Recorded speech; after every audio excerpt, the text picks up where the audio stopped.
Anginazi mina ukuthi nibuye niphile kumuphi umhlaba, kodwa ngathi sibuye siphile emhlabeni ehlukene.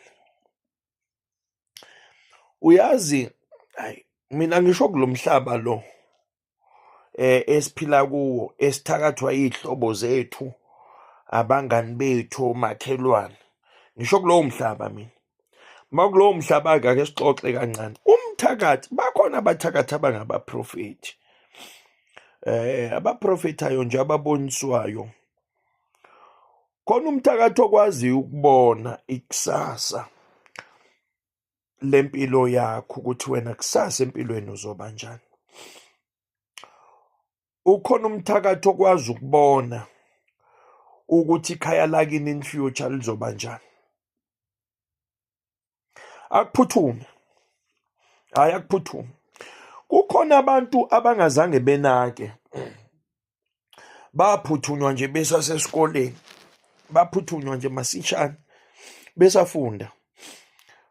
Lapho wayefunda eno-18, eno-15, wathi uyazama e-university, wahamba waya khona, waphuthunywa still zavalwa iy'nto zakhe.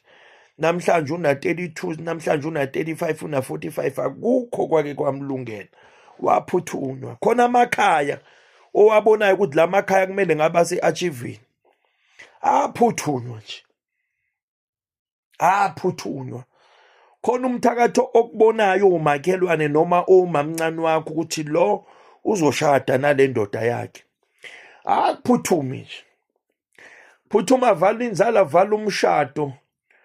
Ya, amakhaya-ke abathakathi esiphila nabo. Ubone mani ukuthi yazi impilo yami akumele ngabi la. Phupha unikwe imali, uphupha izinhlanhla, uphuphe abelungu, uphuphe zonke izinto lezo yiphupha yey'fakazela ukuthi unenhlanhla. Ithule nje inhlanhla. Yaphuthunywa impilo yakho. Yaphuthunywa ngangokuthi waze wavalwa nokuthi nje ukuvilaphela ukusukuma. Kwavalwa nokuthi uma usukuma la uyosukuma uye khona. Uyazi abantu abazi ukuthi ukuloyelwe uthakathela ukuthi uma usukuma nje noma ngathi uyakiphi inyanga, kodwa nje khohlwa mntaka mama ngeke usizakale. Kuke kuvalwe nje, kuvalwe ngomuthi. Khona imithi yokuvala lokho. Kuthi noma ungasukuma uyiphi, kodwa nje ungalapheki. Hayi, zisuke zikushayile-ke ndoda, zisuke zikushayile lapho.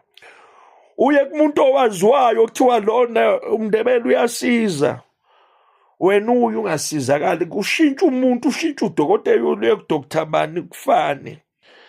Yavalwa ukuthi noma ungayaphi, noma ungayaphi.